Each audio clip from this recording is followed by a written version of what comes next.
सुप्रभात बच्चों। आज हम अपठित गद्यांश के बारे में पढ़ेंगे।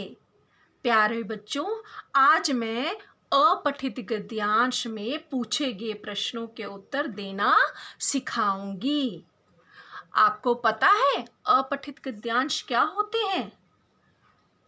अपठित का मतलब जो पहले से पढ़ा ना हो।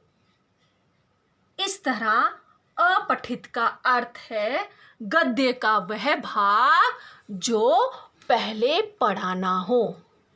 इसका मतलब अपठित का मतलब है गद्य का वह भाग जो पहले पढ़ा ना हो। अपठित के गद्यांश के संबंध में ध्यान देने योग्य बातें कि जब हम अपठित गद्यांश करते हैं तो उसमें हमें कौन कौन सी बातें ध्यान देने योग्य होती हैं। क्योंकि अपठित गद्यांश में जब भी गद्यांश दिया जाता है तो हमें उसको पढ़कर दिए गए प्रश्नों के उत्तर देने होते हैं। तो उसमें सबसे पहले हमें ये बात ध्यान में रखनी है कि दिए गए गद्यांश को एक या दो बार ध्यान से पढ़ना चाहिए। कि जो भी गद्यांश हमको मिलता है अपठित, उसको हमें एक या दो बार ध्यान से पढ़ना चाहिए, जिससे उसका मूल भाव हमें स्पष्ट हो सके, जिससे उसका जो मूल भाव है, जो उसका अर्थ है या किसके बारे में वो गद्यांश बता रहा है या हम उसको पढ़ रहे हैं, उसमें क्या मूल भाव है, किसके बारे में बातें की गई हैं, वो भाव हमें अच्छी तरह स्पष्ट हो जाए। इसलिए हमें उस गद्यांश को एक दो बार अवश्य ध्यान से पढ़ना चाहिए।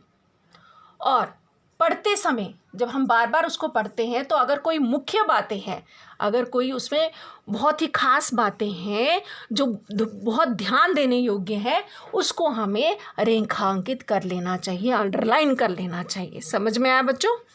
जो भी खास बातें हैं उसको रेखांकित कर लेनी चाहिए, जो भी गद्यांश में आती हैं। उसके बाद जब हम उसका उत्तर देते हैं, कई बार हमें बहुविकल्पी प्रश्न भी आते हैं, कई बार हमें सीधे प्रश्न भी पूछे जाते हैं।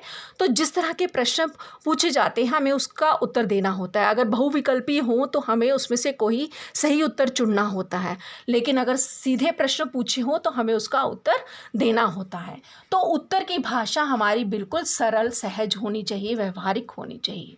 ठीक है, उत्तर विस्तार में देने की आवश्यकता नहीं है, बहुत ही डिटेल में जाने की ज़रूरत नहीं है। जितना पूछा हो हमें उसका उत्तर उतना ही देना चाहिए।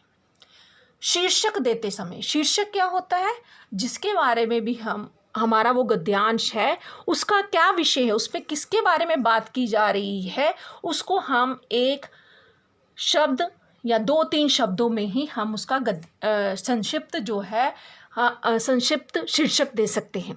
कि जिसके बारे में भी बात की जा रही, शीर्षक होता है उसको नाम देना। जैसे हम किसी पाठ का नाम होता है, वैसे ही जो गद्यांश होता है वो जिसके बारे में उसमें बात की जा रही है, हमें उसका एक नाम देना होता है, चाहे वो एक शब्द में हो या दो या तीन शब्दों में उसका आ जाए। तो शीर्षक देते समय हमें संक्षिप्तता का विशेष ध्यान रखें कि वो शॉर्ट में होना चाहिए। ये नहीं कि हम उसका एक वाक्य ही बना दें, वाक्य नहीं बनाना है, एक शब्द, दो या तीन शब्द में हमें उसका विशेष ध्यान रखना है, संक्षिप्तता का ध्यान रखना है, शॉर्ट में उसको नाम देना है। एक शीर्षक ऐसा होना चाहिए जिससे गद्यांश का मूल भाव स्पष्ट हो। यह ध्यान रखना है, इस बात का हमें अवश्य ध्यान रखना है कि जो भी हम शीर्षक दे रहे हैं, शीर्षक ऐसा होना चाहिए जिससे गद्यांश का मूल भाव स्पष्ट हो सके। जो गद्यांश में जिसके बारे में बात की जा रही हो, वो बात हमें पूरी तरह समझ में आ जाए कि किसके बारे में उस गद्यांश में कहा गया है। तो आइए अब हम एक अपठित गद्यांश को पढ़ते हैं, मिलकर पढ़ेंगे और उसमें पूछे गए प्रश्नों के उत्तर देने की कोशिश करेंगे। कि इस गद्यांश को हम सभी मिलकर पढ़ेंगे और उसका उत्तर ढूंढने की कोशिश करेंगे। अपठित गद्यांश। कबूतर पवित्र और बुद्धिमान पक्षी माना जाता है। ये काले, सफ़ेद, सलेटी, गुलाबी आदि रंगों के होते हैं। सफ़ेद कबूतर को शांति का प्रतीक माना जाता है। कि सफ़ेद कबूतर जो होता है वो शांति का प्रतीक माना जाता है, चिन्ह है, शांति का मैसेज देता है। कबूतर बीज, अनाज और फल खाते हैं। कबूतर सड़कें और रास्ते पहचानते हैं। कि हमने पढ़ा कि कबूतर बीज, अनाज और फल खाते हैं, कबूतर सड़कें और रास्ते पहचानते हैं और एक दिन में कई 100 किलोमीटर की यात्रा कर लेते हैं। कबूतरों के तेज उड़ने के कारण ही उन्हें महत्वपूर्ण संदेशों और डाक के लिए इस्तेमाल किया जाता था। कि कबूतरों के तेज उड़ने के कारण ही उन्हें महत्वपूर्ण संदेशों और डाक के लिए इस्तेमाल किया जाता था। अब हम इसके प्रश्नों का हल ढूंढेंगे। पहला है, किस कबूतर को शांति का प्रतीक माना जाता है? मैंने आपको पहले भी बताया कि कभी प्रश्न बहुविकल्पी रूप में आ जाते हैं, जैसे ये बहुविकल्पी हैं, ऑप्शनल है, इसमें से कोई एक टिक करना है। कभी सीधे ही पूछे जाते हैं तो आपने सरल ही उत्तर देना है। किस कबूतर को शांति का प्रतीक माना जाता है? सलेटी, सफ़ेद, काला।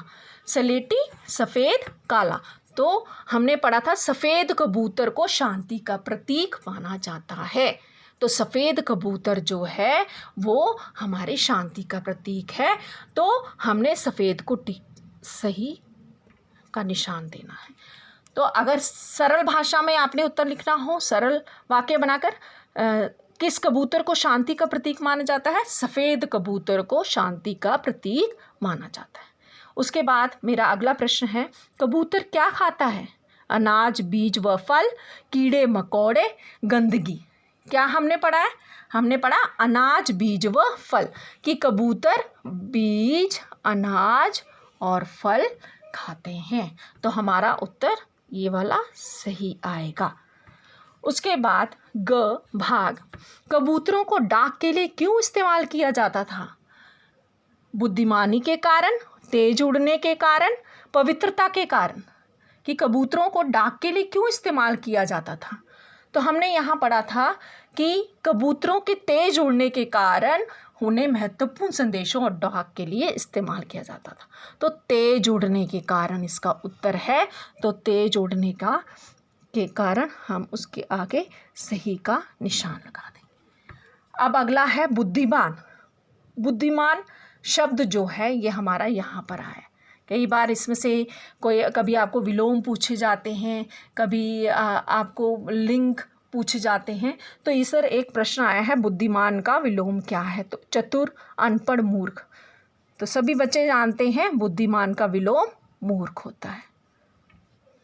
अब अगला 5वां प्रश्न, गद्यांश का उचित शीर्षक क्या है? ये जो गद्यांश हमने पढ़ा है ये किसके बारे में संकेत कर रहा है? किसकी बातें इसमें हो रही हैं? रास्ते की, शांति की या कबूतर की? तो इसका उचित शीर्षक जो है, इसका उचित नाम हम क्या देंगे जो मूल भाव में हमें कबूतर के बारे में बता रहा है। तो अब देखो हमने सारे गद्यांश, पूरा गद्यांश पढ़ा, उसके प्रश्नों के उत्तर भी हल किए। तो अब प्रश्न पढ़े, उनके उत्तरों के निशान भी हमने लगा लिए। तो ये कितना आसान है, ये एक अपठित गद्यांश करना या उसके उत्तर देना कितना आसान है। इस अपठित गद्यांश में से ही हमको प्रश्नों के उत्तर मिल जाते हैं। तो सभी अब अच्छी तरह समझ गए होंगे कि जब हम अपठित गद्यांश करते हैं तो इसी गद्यांश में से हमको इन प्रश्नों के उत्तर मिल जाते हैं। गद्यांश में ही इन प्रश्नों के उत्तर हल हो जाते हैं। धन्यवाद।